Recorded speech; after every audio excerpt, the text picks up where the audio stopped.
It is a pleasure to have your company on this show, and today we will take you to Egypt, Dallas, as well as the upcoming Konza Technopolis. My name is Michael Zimanji, and before we begin, here's a preview of what is coming up. From a domestic worker to a successful entrepreneur in Egypt, Jacinta Mbithe's experience in the land of pharaohs. Plus, death and dying are two different things. Dying is when you're passing on, and death is when you have passed on. John Nganga, the Dallas-based Kenyan funeral home owner, now set to offer similar services at Konza Technopolis. And a rare lion moment at the Nairobi National Park.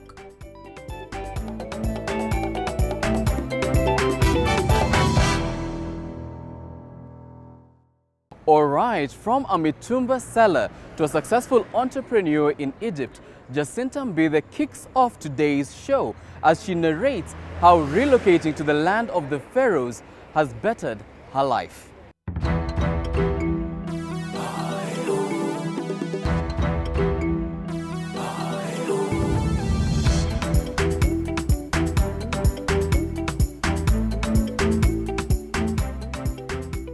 Jacinta Mbithe is not your typical daring abroad story. She has overcome loss, joblessness, and even deportation to become a respected entrepreneur and leader of the Kenyan diaspora in Egypt. And when daring abroad caught up with her, it was right here in our own backyard. Kenya is a beautiful country, and east or west, home is the best. I came here to do some research on the businesses that we can do as Kenyans in Egypt, so that maybe we assist each other kwa kupata tu mapato kidogo kando na ile ambayo tunapata kule. Yes, after 4 years in Egypt, Mbithe is in town on assignment. But before we delve deeper into her trip, let's first walk down memory lane. Mbithe was born in Mwala, Machakos County and raised in Makindu, Makueni County. Hers was a simple life. She completed her high school education, got married and had 2 beautiful children. But in 2004, her peaceful life took a turn for the worse when she lost her husband, who was the breadwinner of the household. This made it difficult for the mother of 2 to fend for her family. It wasn't easy. As you know, most of the time, bwana akiwa kwa government, employment, sometimes the benefits kutoka zinachukua muda kama mwaka. So as a widow, nilikuwa bado, I had already started some few businesses still in marriage, like nilikuwa nauza manguo, nilikuwa nafanya printing sometimes, such businesses, those kind of businesses. So when he died, it wasn't so difficult for me at least to put food on table, because I was already hardworking, but it wasn't easy. But as determined as she was, Mbithe does admit that hustling in Nairobi did have a myriad of challenges. So in 2016, Mbithe decided it was time for a change. Fortunately, a longtime friend of Mbithe's, who was residing in the US at the time, reached out to her as she was considering venturing beyond the borders. I received a call from her, na nikamwambia ningependa ani-invite. So she invited me niende America, lakini sikupata visa. Nikaenda kufanya interview, nikakosa visa. So that is when she told me that I have a niece. I have my niece who is in Egypt. Income ya Egypt sio poa vile, but meanwhile unaweza enda pale unjishikilie as we arrange. Nilielezewa zile jobs zinapatikana huko, but definitely nikawa nimeambiwa hakuna professional jobs sana ukiwa mgeni. So I went there knowing that naenda kufanya kazi yoyote ile ambayo nitapata, bora nipate riziki. Despite being fully aware of the risks involved in relocating to this part of the world, Mbithe took a leap of faith. Here in Kenya, there are no jobs. Kuna watu wako hapa wako professionals and hawana jobs. So inawalazimu, kwa sababu unaona hata hauoni hiyo hatari. Unaona heri uende upate pale utapata chakula. Na kwa sababu maybe umeambiliwa, that is how people end up going. Unakuanga so desperate that you just want to go. So sikuongopa. And since that nilikuwa nimeambiwa kuna mtu yuko pale mbele, I went. On landing in Cairo, Mbithe hit the ground running. She was able to get employment as a cleaner and did her job diligently. Life was looking up, but exactly 1 year into her stay, the unimaginable happened. Tukawa tunaenda trip in another city. It's like now utoke hapa Nairobi, unaenda Mombasa. So nilikuwa natoka Cairo City going to Hurghada. Mimi sikujua kwamba niko supposed kubeba original passport, nikabeba photocopy of passport. And also now my residence visa had already expired. Wakati naenda kuingia Hurghada, nikapata checkpoint. Wakaniuliza nilikuja lini, nikawapea details. So kucheck kwa system wakapata my visa had already expired. So by the time nipigie my employer akuje, nilikuwa already nishapelekwa kwa police station na nimepelekwa kwa mahakama. Huko wanakupelekanga mahakama hata saa 2 usiku. Mwanzo ukishaingia wanakuambia tu utafutiwe translator. And nikaenda nikaandikiwa deportation. So Mbithe found herself back in Kenya at the same place she had started. This was a wake-up call for her, and she decided to return to Egypt, but this time round with a different approach. Kaenda na nini zangu za shule sasa, ni my form 4 certificate, nikabeba, nikaenda at least na documents zenye nikaamua naenda kuingia shule. Because I had also done some research, nikaona shule they are not very expensive, and when you go to school you can have now student visa. So nikaenda na nikapata student visa, and my employer took me back again. This enabled Mbithe to join the Central Agency for Public Mobilization and specialize in security studies. As luck would have it, this enabled her to save money and start a courier business as well as a boutique. But as she flourished, one thing still plagued her mind.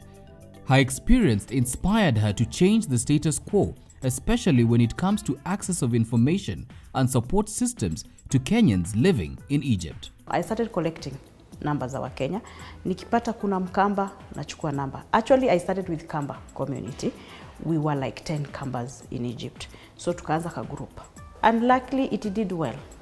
Wakenya wakaanza kujitokeza, wananiambia had this number, had this number, had this number, had this number. We started with fan page ya kuambia nanga huku kuna pande hii kuna shikanwa, pande hii usipite. Kama ulikuwa mnasaidiana. Ya, pande hii kuna kazi. Wale wenye hamna visa, you can go to school. Over time, the group grew in numbers from an initial membership of 10 to 592 men and women. That is how the Kenyans in Egypt Association was born, with Mbithe as the chair.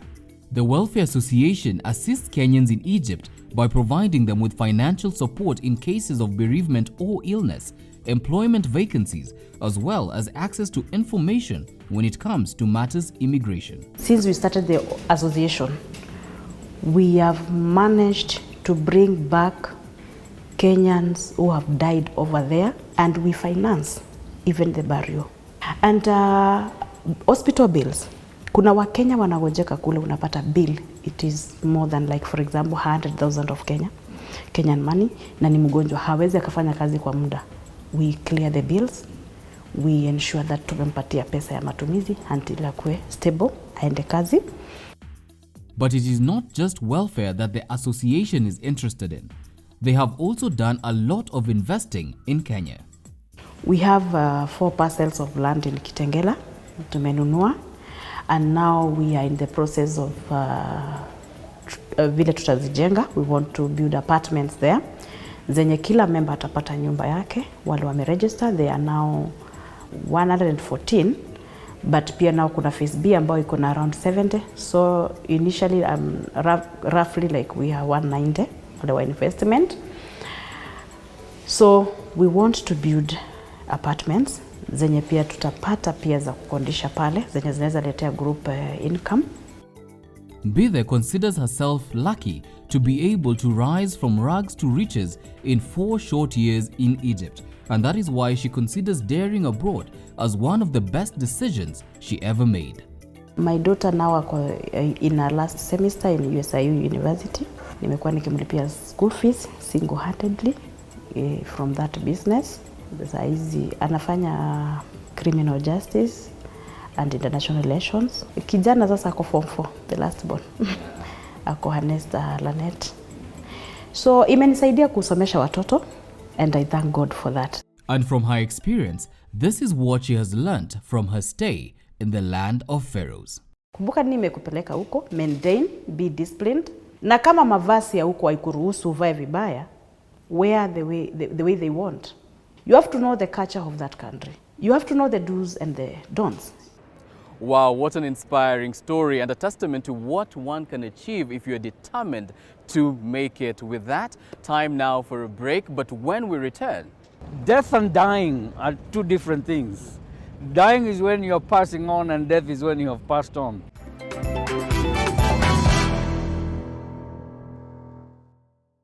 Welcome back to the show. In 2019, we brought you an unconventional story of a Kenyan funeral home owner in Dallas, Texas. Well, John Ng'ang'a is back on the show and on an interesting mission. He plans on offering the same services in Konza, Technopolis. Well, Alex Chamwada spent some time with him, and here is that story.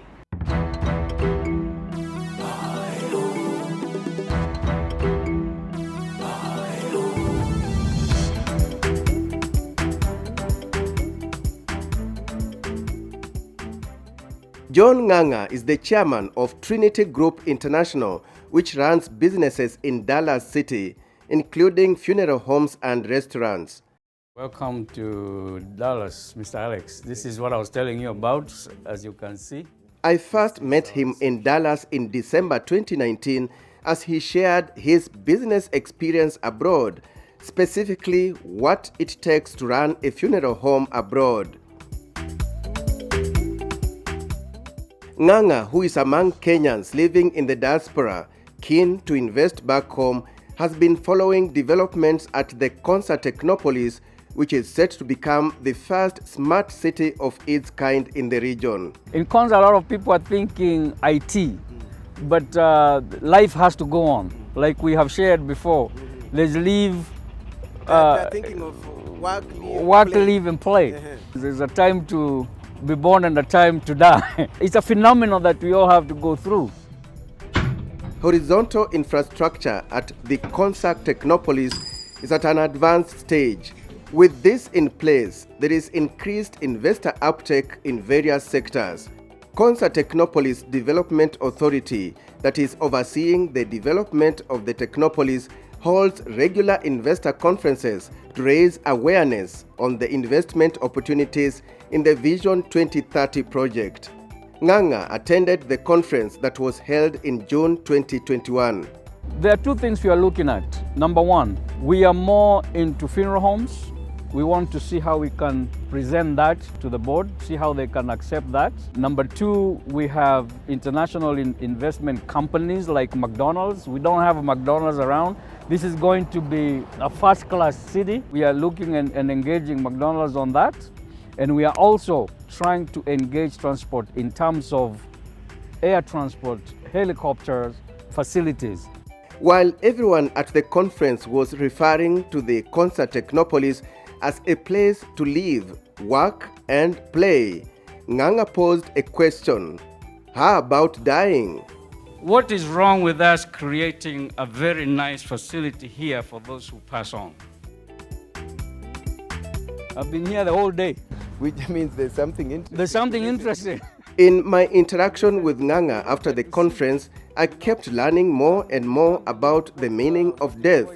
But how different is his concept? I'm trying to present a facility that might be unique, might be different, and might be a different understanding of what funeral homes and what dying is. Because dying is not a common thing. And it's not just about business, dying is about life. So in other words, you're saying we think about so many things, but we forget that we will die. You forget that you will die. Death and dying are two different things. Dying is when you're passing on, and death is when you have passed on. When you are dying, it's time for you to prepare yourself. And dying is attributed to a point where, when I'm talking to you, you are dying. Why? Because you're getting older. You're reaching that point. It's not just about being sick. It's not being sick. Just you'll die. You're dying. Yeah. What have you planned? What is your family? What does your family knows about your life? Because we think of death, we just think of it's death, it's fundraising, it's burial, it's finished. There's a lot of it that is tied upon on the basis of dying. Nganga's concept is influenced by what he has seen in the US. The reason we are in Konza is because we are believing 50 to 60% will be foreigners that will probably be based here, work here, live here. There'll be no reason for them to be moved from here to somewhere else. A lot of foreigners, I have a business in a foreign country, in the US, and a lot of us over there do a lot of cremations. This facility will offer an up-to-date cremation facility, whereby there'll be cremation going on. You will not understand whether it's going on. There'll be no smoke to be seen. There's no noise to be heard, but there'll be something going on in the buildings. Kenyans living abroad play a key role in the socio-economic development of their motherland. Statistics from the Central Bank of Kenya indicate that Kenya received about 300 billion shillings in remittances despite the COVID-19 pandemic, with the leading source being North America. The government is a good partner, and I hope somebody reaches to me. The government is a good partner, but also they are poor at engaging. They want to engage with companies, they want to engage with countries, they don't want to engage with their own people in foreign countries, which is very important. We have groups of people that have credit lines that will surprise you. Some of them up to $250 million, that they don't know what to do with it. Can you imagine if the women from Makueni are buying a parcel of land in Konza, building an office block? Can you imagine what the diasporians can do in Konza? If the government has a proper way of reaching us, we are there, we have the money. Nganga says despite the shortcomings, he will always put Kenya first, emphasizing that east or west, home is the best. I'm here to see what I can do. It's not just for me. It's for the Kenyans as much as it's for the diasporians. I think it's time we started understanding there are more ways of investing, like Konza, you know. According to Nganga, unlike in the past when Kenyans living abroad would hesitate investing home for fear of losing money, nowadays they are confident about home, literally speaking. We have technology now. We can build here and watch from where we are. We can see the progress. We can talk to the architects, to the engineers. We can talk to them. We can see what is going on. Before it was hard because all we had believed in is your cousin, your uncle, your whoever, you send some money and that's all you knew. And you didn't see the progress, you didn't know the progress. As we concluded our conversation, I sought to find out the impact of Nganga's appearance on this series some time back as he showcased the funeral home he runs in Dallas. I got a lot of CVs, I got a lot of job requests, I got a lot of invitations for fundraising and gigs, for help, and so forth. But anyway, it's a good thing. It's a good thing. I build up a large network program, not only in Kenya but in the US. Our funeral home is the only African-owned funeral home in the United States. And we are growing, we are opening other branches around. But the good thing is, a lot of people in the diaspora have learned who we are. And we've created a package for them, which will allow us to pick up your loved one from wherever they are. It doesn't have to be in Dallas, it could be anywhere in the United States or in Europe. And we will pick them up and take them all the way to the village. And we will not turn back until they're in the ground. Thank you, Alex, for that unique story. Now, today we are introducing a new segment dubbed Back Home that will replace My Magical Kenya. In this segment, we retain Kenya's beautiful places, but are extending to development issues that are of interest to Kenyans living abroad as well as international tourists. And today, we are at Nairobi National Park for a rare Lions moment.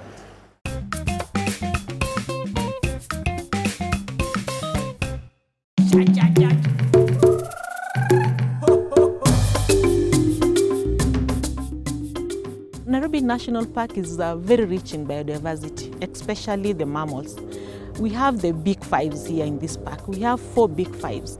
And one of the critical and very iconic species is the lion. And we have about 45 lions in the park. And today, during our game drive, we were able to see 2 lions, 2 big lions.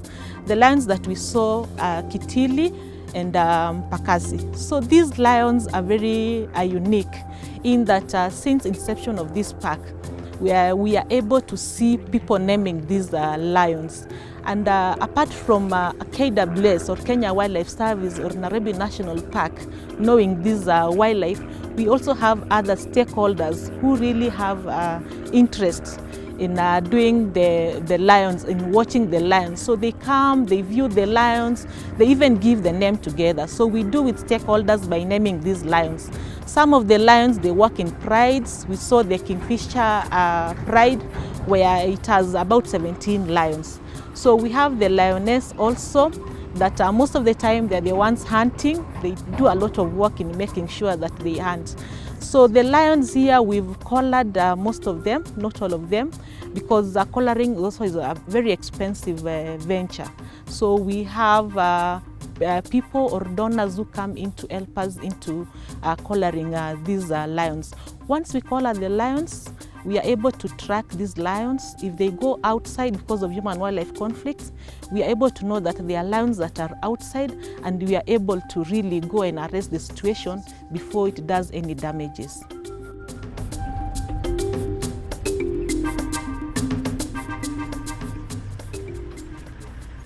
What they are doing, kama wajeridhika wanazunguka. So they are going mpaka waipate huko mbele.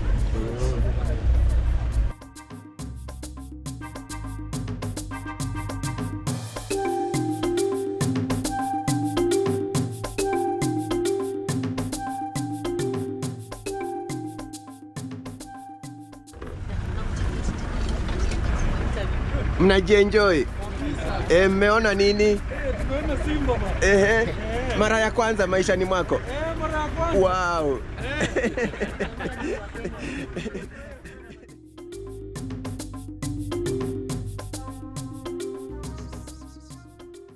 What an amazing experience, and that beautiful story from Nairobi National Park ushers us to the end of the show. Thank you for watching and see you next time.